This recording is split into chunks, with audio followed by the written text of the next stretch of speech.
And now, Mike's thoughts. What is up, Man Hour Nation? Michael Buckasher here, and it is time to dive into some thoughts. The thoughts in my brain here, what is exactly going on in this old noggin of mine? And we have gone back and forth many times here on the Man Hour, here on Facebook, here at YouTube.com, wherever platform we have gone back and forth on it. We have gone back and forth on it many times. And with that being said, today is going to be no different at all. It is not. And we got to discuss this contract dispute. This one contract dispute that is going on in the NFL right now, and that is with Lamar Jackson and the Baltimore Ravens. Reports have surfaced that they are close to $100 million off on contract negotiations. $100 million off. So that basically implies in my head that Lamar Jackson is at least $100 million mind in his head. So if the Baltimore Ravens were to offer him zero, he still wants $100 million, right? $100 million off on his contract. Guys, do you legitimately think that Lamar Jackson is a $100 million quarterback? How about this? How about a $150 million quarterback? $250 million quarterback? Absolutely not. He is not. No way, shape, or form is he worth that much money. Let's just look at his stats from last season. In a clean pocket, where there's no pressure, nobody within 2 yards of him, he is 28th in passing. Completion percentage of less than 60%. In a clean pocket. Now, he does get a little bit of pressure when there's intermediate passes, right? A little bit of pressure, you got to step up, he's got to scramble. He's 22nd. 22nd per Pro Football Reference. PFF for short, right? 22nd. And then we start looking at his career stats. Rookie year, 1,200 yards. Yes, I know he only played like 8 games, but still 1,200 yards. Comparable, Justin Fields, 2,023 yards, his rookie season. You don't see him asking for $250 million, right? MVP season, 3,127 yards passing. He was 5th in the league that season. 5th in the league in passing in that season. Yes, he did have the 1,200 yards rushing. Cool, I get it. You're a quarterback. Throw the damn ball. Next season, 2,700 yards. The following season, 2,883 yards. This season, 2,242 yards passing. Wow. You know who actually was better than Lamar Jackson this season? Justin Fields. Same number of passing yards, 242 yards passing. Justin Fields had 1,143 yards rushing to Lamar Jackson's 764. Oh, it gets even better, guys. Then let's look at this bad pass percentage rate. So PFF gives you a bad precision rate. So every pass that you claim, they say is a good pass or a bad pass. Lamar Jackson is sitting around 20%. So basically, 1 out of every 6 passes that Lamar Jackson throws is going to be, quote, a bad pass, an uncatchable ball in the dirt, overthrown, underthrown, etc. A bad pass. 20%. Oh, but Buck, he wins so many games in the regular season, yada, yada, yada. Where do you make your money, ladies and gentlemen, boys and girls, people of all ages? In the playoffs. In January, he is 1-3 winning percentage record, a win-loss record in the playoffs. 1-3. Excuse me. Last season, 2020, he got his first win. Congratulations, my man. Congratulations. But then, hey, Buck, look at his stats. Okay, I did. He's averaging 91.8 yards per game rushing. Not too terrible for a running back, right?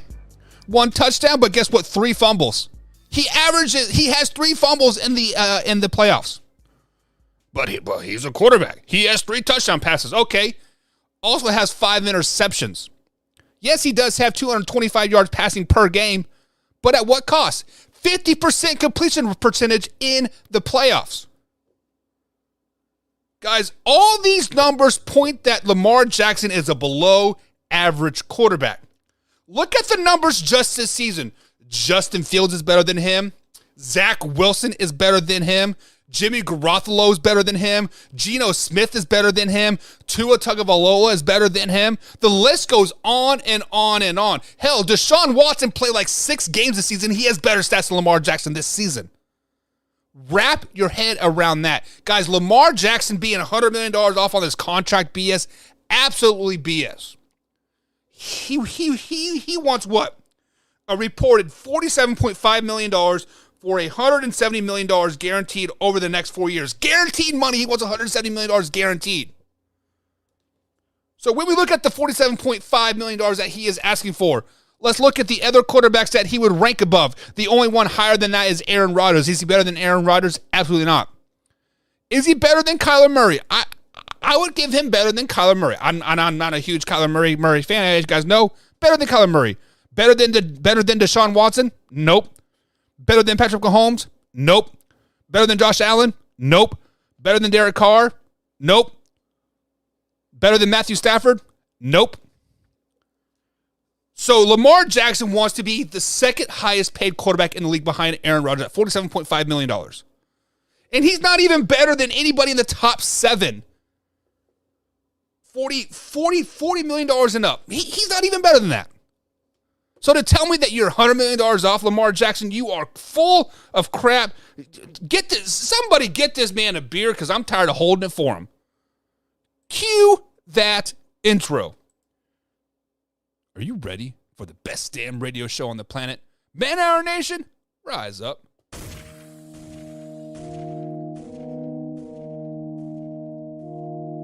You know on the beat every time, no.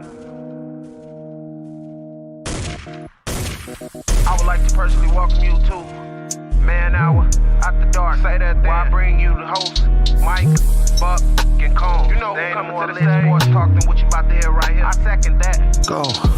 You know that it's us when we talking about sports. Giving you facts on the field to the court. Tune in, we need the support. 1 hour too short, then listen some more. On all your stations, not dropping no music. Stripes like Adidas, but Nike just do it. Down 4 in the 4th, we go for the win. Michael 2 seconds, we taking it in. Buck, Mike, and Combs, you know what's going on. Man, now we're After Dark, no LA, we the big spark. No 4th and inches won't cut you short. Got the best talking, it's all sports. Buzzing more than buzz beaters. We coming live all through your speakers, go.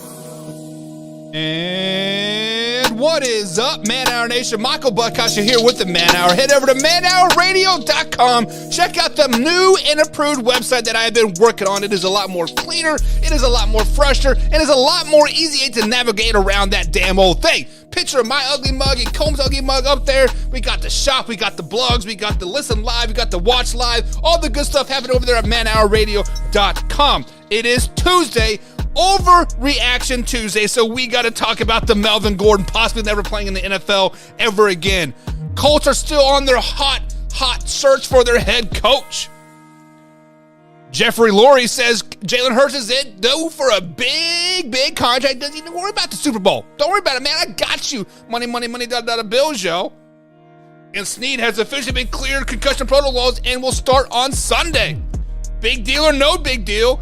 And then, of course, we got to talk about this script that has been leaked by Pro Football Reference. NFL script from the Super Bowl has officially been leaked, so we're going to talk about that. We're going to dive deep into that.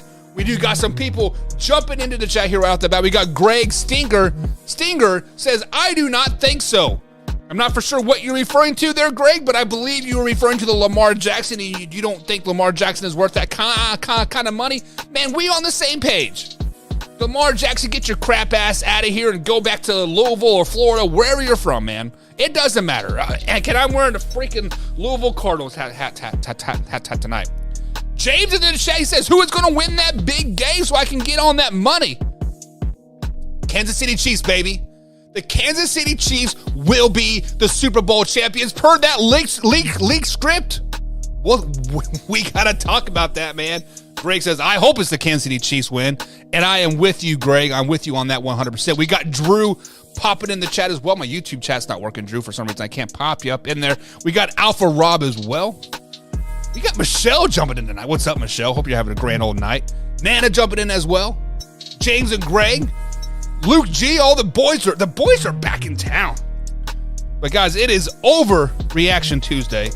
And we have to start with some Super Bowl news.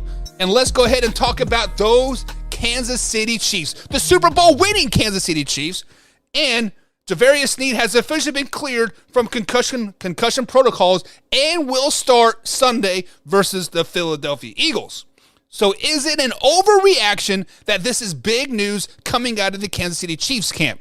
Guys, this is no way, shape, or form is this a overreaction. This is the best news since sliced bread to come out of Kansas City. You guys understand that the Kansas City secondary is the X factor in this Super Bowl. Sneed being in there adds this element to the Kansas City Chiefs that it is unmatched. When Sneed went down versus the Cincinnati Bengals at the second or third play of the game with that concussion, it was a very dumb play. He lowered his head in the dude's hip. I texted my man Combs. I'm like, dude, Chiefs are effed at this point. But Justin Reed and the other boys, they stepped up and they started to do damn good things. Now that Sneed is back, Sneed is arguably the leader of this defense in the secondary-wise. With Justin Reed and Thornhill and McDuffie, right? Sneed is that, quote, veteran that they need, and he's only a third-year player. Third year on the Kansas City Chiefs. He has had a record, or a career year. 108 tackles, 11 pass deflections, 3.5 sacks, 3 interceptions, and a fumble recovery. Guys, Sneed being in this game, it changes the whole dynamic of the Philadelphia Eagles offense.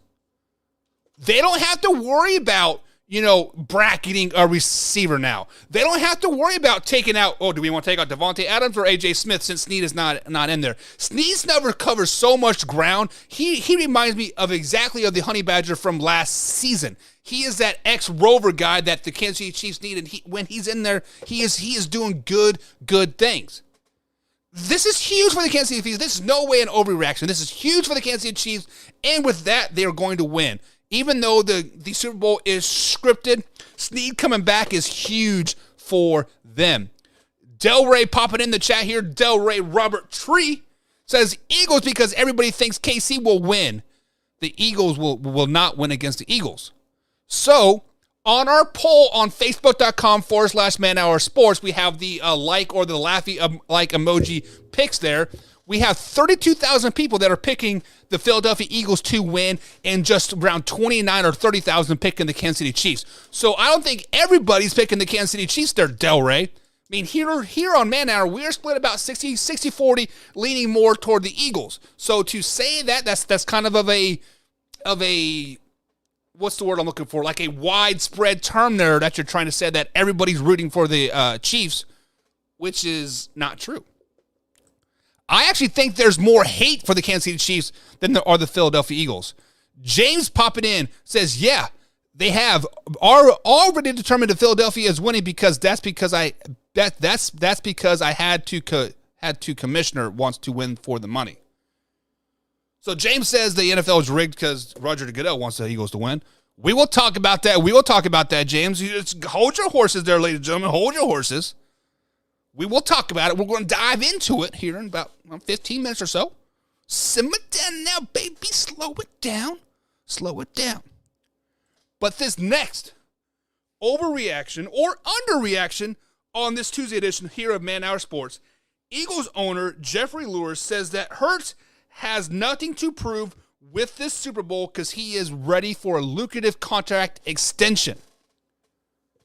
Lucrative contract extension for Jalen Hurts on the horizon. Is this an overreaction or underreaction for the casual NFL fan or the Philadelphia Eagles fans?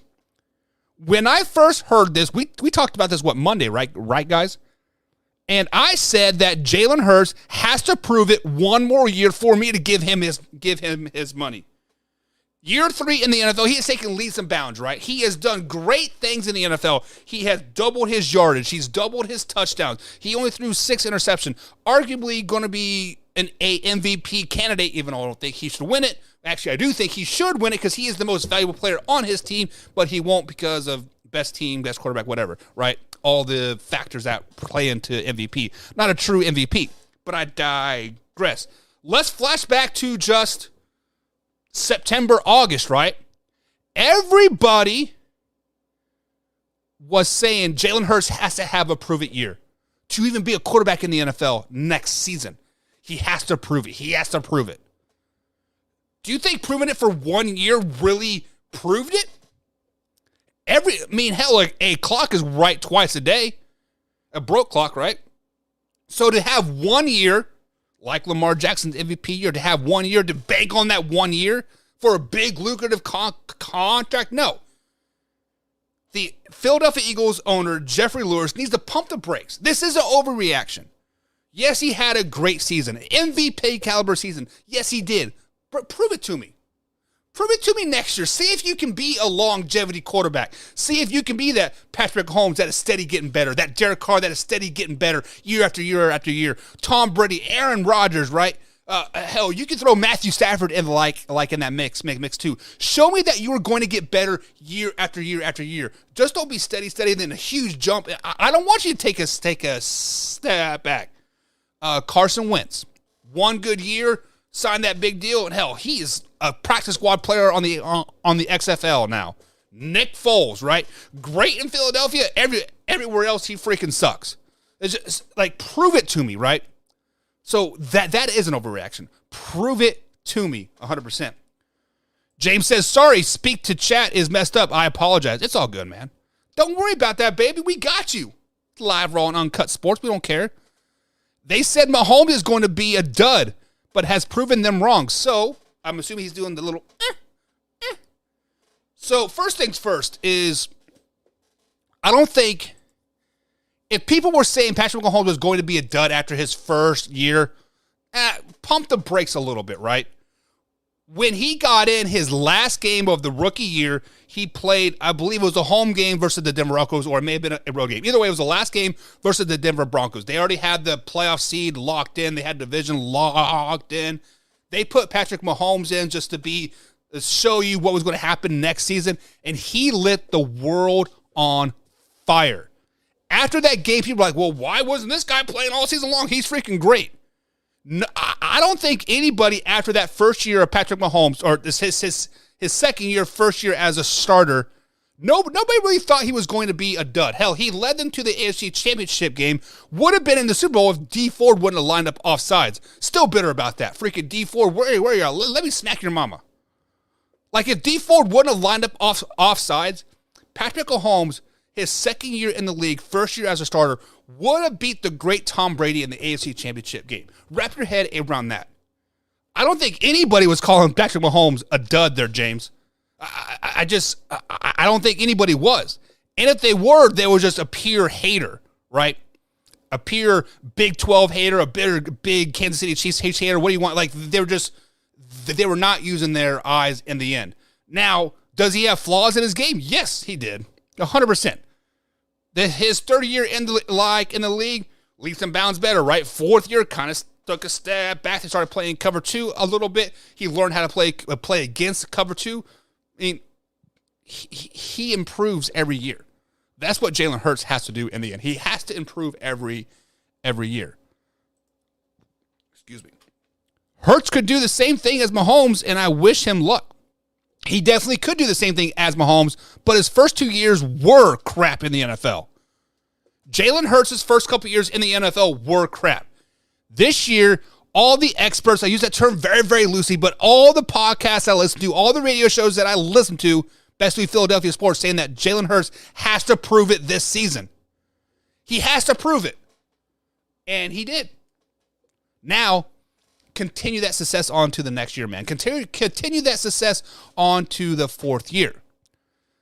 I mean, after him being drafted, they did not think he was going to do very thing. So, yes. This is back to the Patrick Mahomes thing. You are 100% correct, James. I am a Big 12 guy. I am a K-State alum, right? I got to play in Manhattan, Kansas. I got to play in Lubbock, right? I got to play in all those places, and it was a lot of fun. And me being older, and I got to watch a lot of Patrick Mahomes games. Patrick Mahomes was not a very good college quarterback. He was above average at best. He was a very gunslinger mentality, and I'm going to let my arm basically load up and throw the ball as far as I can, and hopefully somebody catches it, right? Go back and watch this tape. He was not a very good quarterback.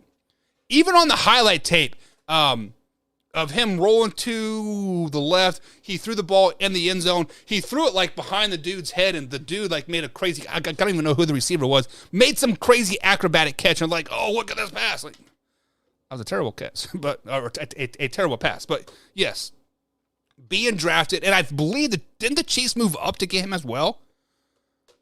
I even think the Chiefs moved up to get him. So yeah, I mean, it was definitely a very, very sought out draft pick. He says, I am from Missouri. I'm a diehard KC fan, man. I am from Kansas. I lived in KC Mo for about 6 years. So man, I know exactly what you're doing with that, man. Like I bleed the KC red and the royal blue, man. I have like right. There's my KC Louisville Slugger hat, man. I definitely feel you, man. I definitely feel you. Now, moving on to the next way or no way. Actually, never mind. It's Overreaction Tuesday. My bad. It's not way or no way. Overreaction Tuesday. Right here at manhourradio.com. If you guys haven't done so already, like and subscribe to whatever platform you listen to us on. Comment below. This is a live interactive show. And, of course, share this with a couple friends. But head coaching searching is very well documented right now. And the Indianapolis Colts have yet to name their head coach going into the 2023 season. Jim Irsay says, and I quote, it will be announced in the coming days, a.k.a. after the Super Bowl. So with that being said, all signs kind of point to it is a coach off of a Super Bowl staff. And when we look at the past interviews that Jim Irsay and the Indianapolis Colts have had with teams, a.k.a. the Philadelphia Eagles and Kansas City Chiefs, for coaches become their head coaches, it all boils down to Shane Stemick. I'm sure I'm butchering his name, but he is the Philadelphia Eagles offensive coordinator, and of course Eric Bieniemy, which is the Kansas City Chiefs offensive coordinator as well. It's been very well documented that Eric Bieniemy is a head coach in waiting, right? He is looking for the right opportunity, or he just doesn't interview very, very, very, very, very, very well. So just the opportunities are there, but he hasn't taken any of them yet. Shane Stemick, am I saying that name right? Shane Stemick. I had to look him up because I don't follow Philadelphia Eagles very, very much because, you know, they're like a rival. But I had to look up his coaching credentials, right? His coaching tree. He started coaching back in 2011 as a defensive coordinator assistant or a defensive specialist assistant. Basically a fancy term for a ball boy in the end. He did that for several years, and when 2016, he was elevated to the quarterback coach for the LA Chargers, San Diego Chargers at the time. 2019, he was named intern OC for the Chargers. He took that over full-time position in 2020. And then 2021, he became the Eagles offensive coordinator when current coach took his job. So obviously, he has not been in the game for very long, right? But we've seen the mass improvement of Jalen Hurts from year 1 to year 3. Does that fall on Shane, or does that fall on just the ability of Jalen Hurts? Yet to be determined, right? We'll find that next year if Shane ultimately does get the Indianapolis Colts job. But is it an overreaction that we think that somebody from the Super Bowl team is going to get the head coaching job of Indianapolis? No, it's not overreaction. Not at all. Not at all, because Eric Bieniemy is going to get a head coaching job at some point. Now, whether he has accepted the Colts job or not, He said publicly that he is going to talk to Coach Reed before any decisions are made. Basically, what I get out of that, Eric Bieniemy, I feel, is the head coach in waiting for the Kansas City Chiefs. And I think he wants some type of, hey, Coach Reed, are you going to be around for 3 more years? Going to be around for 15 more years? What is your outlook in Kansas City? Because let's just be honest. You as a person, you have a for sure CEO job waiting for you. You just got to wait a couple years, right? Wait it out. Things are good. Things are clicking. We've been to 3 Super Bowls in 4 years. I built this team from the ground up. Things are looking good. Or do I want to go to a company that has failed, had success in the past, Super Bowl winning, way back when, but they filed for bankruptcy and they're looking for a CEO, right? Am I going to get a lot of time to turn this team around, to turn this organization around? Probably not. So Eric Bieniemy, I feel, does not want to go to Indianapolis unless he gets bad news from Coach Reed. Coach Reed says, "Hey, I'm going to be here for 10 more years, man. Yes, I'm 70 years old, but by golly, 85 is my retirement date." Right? I mean, or Coach Reed can be like, "Hey, give me 2 more years, man. Realm is all yours." I guarantee you, Coach Andy Reid is talking to Eric Bieniemy right now, saying, "What can I do to keep you around?" Now, Coach Shane Stemick, I know I'm saying that wrong, so we'll just call him Shane. Coach Shane, Philadelphia Eagles OC.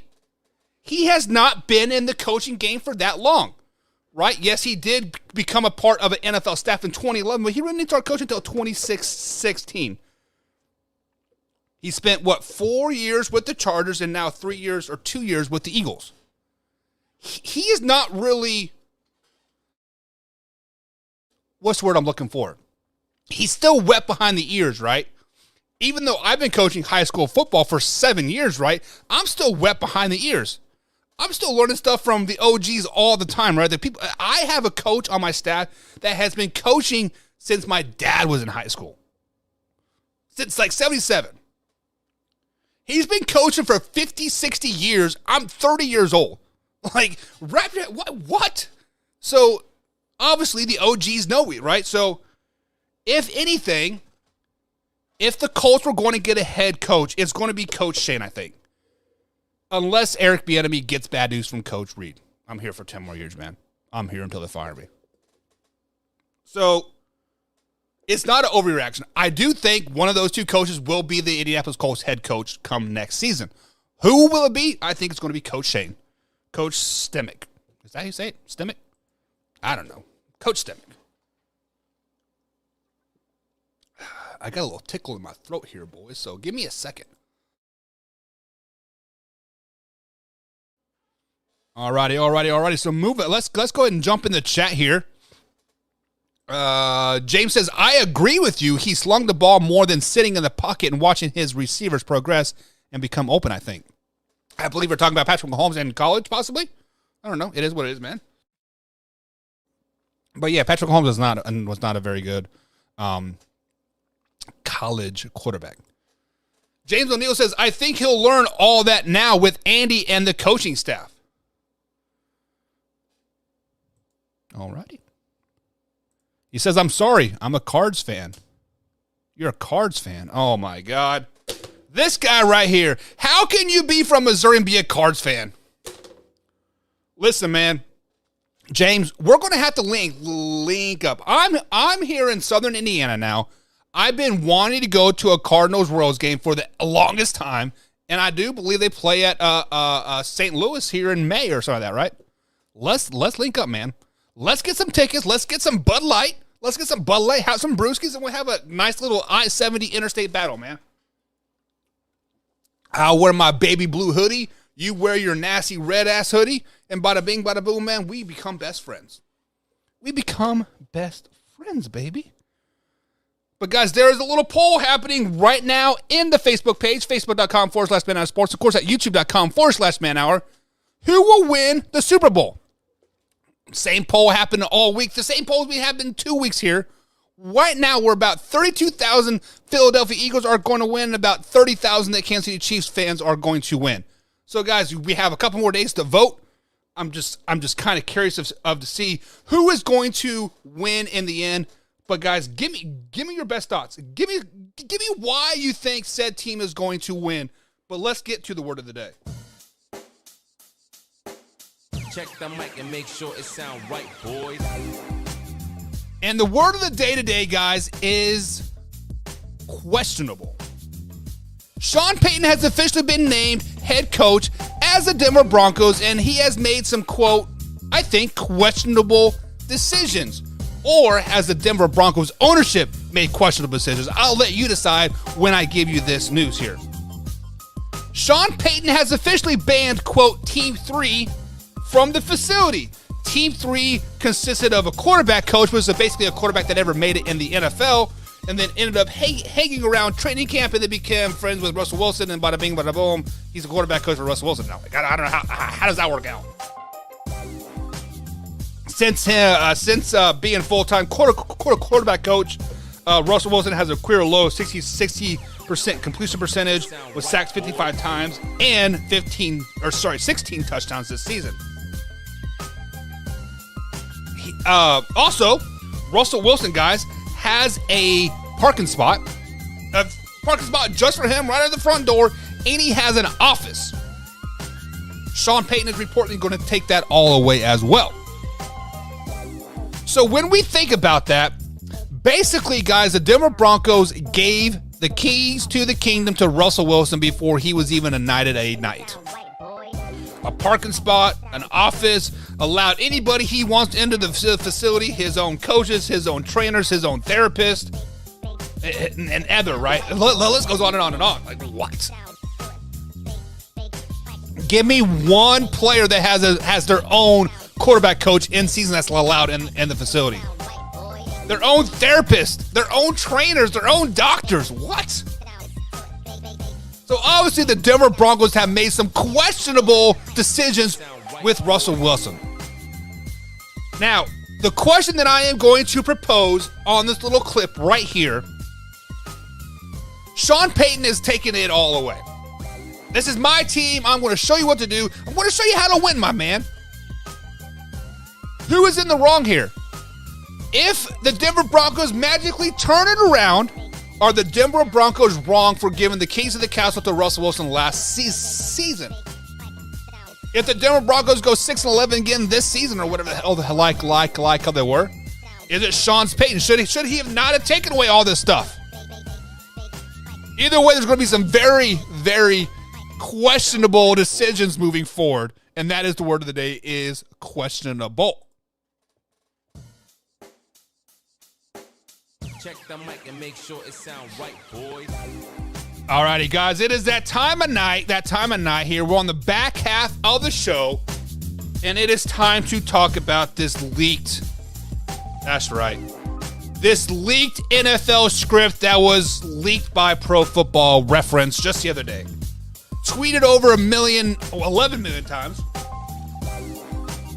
People are talking about it nonstop. And the script says that the Kansas City Chiefs win 37-34 with a fourth quarter comeback. I believe I saw where the Kansas City Chiefs jump out to like a 14-0 lead, and the Eagles fight back in the second and third quarter, and then the Chiefs ultimately win with a game-winning field goal in the fourth quarter. So obviously, guys, the NFL is not scripted by any means. And I love that the NFL players are really starting to play into this whole the NFL script thing, right? The Adrian Foster podcast, like, when I first heard it, I was like, man, this guy's being serious. But then you can kind of see him start to smile and kind of smirk like a little bit, and then digging more into Adrian Foster. That is his type of sense of humor. He's a very dry, very what's the word up? It's not narcissistic, but he's just like a very dry sense of humor. And it, now that you know it, it's like, wow, this guy is actually really hilarious, but really stupid all at the same time. And many NFL players and executives are playing into this rigged script thing. So clearly it is not true, right? Why after all this season that finally the Super Bowl gets like leaked? Come on now. Shut up with that crap. But the question that I want to ask is, what if this happens? What if the NFL script, right? Use that term very, very loosely there. Let's just collect our thoughts here, guys. Collect our thoughts. What if this leaked NFL script comes true? What if the Kansas City Chiefs make an epic fourth quarter comeback and win 37-34? Like, what if that happens? I've seen many score predictions, 35-34. Basically it was in the 30s range, right? All of them were in the 30s, like it seems like. But what if this happens? There is going to be so many hashtag NFL rigged crap all over Twitter, Facebook, Instagram, whatever. So, for the love of God, refs, if there's any chance that this game can end in 37-34 Chiefs win, don't make it happen. Like me being a Chiefs fan, me being a Chiefs boy, call a freaking holding. Let the Chiefs score touchdowns for God's sake. Just don't let the 37-34 score happen. Don't let it happen. For the love of Pete, don't let it happen. KC player, I love your show and I love you for tuning in, my man. He says KC 24-23. I like that score. As long as it's not 37-34 Chiefs, I like that score. 24-23. Mark it down. New NFL script has been leaked. Did they actually script it? Says sandwich. Do you truly think the NFL is going to script something? And even if it is script, right? I've heard all the excuses. It says sports entertainment right there on the ticket, yada. I've looked into that sandwich. X-sandwich. How you want to call it X-sandwich? I've looked into the sports entertainment thing on the ticket. Back in 2014, they actually started to put that on the ticket to get out of taxes. The NFL was being taxed so much by these certain states. I don't know what states they were. It was probably like New York and California and crap like that. They were being taxed so much by these certain states because they were professional athletes that they put sports entertainment in there to work around the system, to basically not be able to pay, so they wouldn't have to pay taxes in these states. Sandwich. But yeah, so the sports entertainment thing on the ticket, yeah, okay, I can see that, right? But it is entertainment at the end of the day. We go there to be entertained. Are you not entertained? But the NFL is not script. If the NFL was script, why is college football not script? Why is high school football not script? Why is Little League football not script? So you expect me from the age of, let's say, 10, like I think I was fifth. I was in fifth grade when I started playing tackle football. I was probably like 11, 10, whatever, right? So from the age of 10 to the age of 21, 11 years of my life, I am playing a non-script game. Junior high, high school, college, and then I get the ability to make it to the NFL, right? You are telling me all of a sudden, all my hard work, all my passion, blood, sweat, tears, all this crap, now all of a sudden it's going to be script? Like, why? Now, now I see people making professional refereeing references all the time, right? Professional wrestling has always been script. From the little Ohio Valley Wrestling League that's right here in southern Indiana to the WWF, right? It is all script. It is all fake, and people know that, right? Now, back in the day when I was like 9 and 10, I was like, oh, this is pretty cool. It's like it's real. I mean, it is real to an extent, right? How can you legitimately script something like the NFL? That is like saying, hey, lion, you are going to hunt like this killer beast all up through your teens and middle age, and then when you're an old man, all of a sudden I'm just going to make you act like you're hunting an antelope, right? It doesn't make sense. Like, hey, this antelope is going to live, but I want you to chase it and beat it down like you are, but just don't eat it. Like, it doesn't work like that. Now, the XFL, that could have been very well been scripted. I would give you that. Like back in the day when Vince McMahon was all a part of the XFL, that could have been scripted. I played arena ball. I played CFL ball. Our dreams were to be good enough to get looked at by NFL scouts to get to the NFL. None of that crap was scripted. If that stuff was scripted, I never saw the script, and so much of my career makes freaking sense now. Making it to 3 state championships in a row and losing to the same team 3 times in a row, call me a pickle and call me dumb. Well, son of a bitch, get a new script. Imagine how much you would have to pay for it to be scripted. Exactly right. Think about if it was scripted. Let's say it is truly scripted, right? Roger Goodell and the referees and whoever is is involved, right? I'm not for sure if you can have the coaches involved or owners involved, but let's just say they're involved as well. Let's say everybody is involved and it is scripted, right? Let's just think that it is scripted. Why is a coach's son not taking out a third mortgage on his house, banking $1 million for the Cowboys to win the Super Bowl, and say, you know what, I'll pay you back as soon as I win this in six months? It's all scripted. I already know. Why are there not more of these massive ass bets being placed? Yes, we've heard of the referee's son placing a bet on the Kansas City Chiefs for the AFC Championship game. If it's rigged, why are we not hearing more of that crap? If my daddy was the NFL ref, I'd be like, hey, man, times are a little tight here in the Buck household. I could use an extra $1 million. Who is going to win? What color is that Gatorade, man?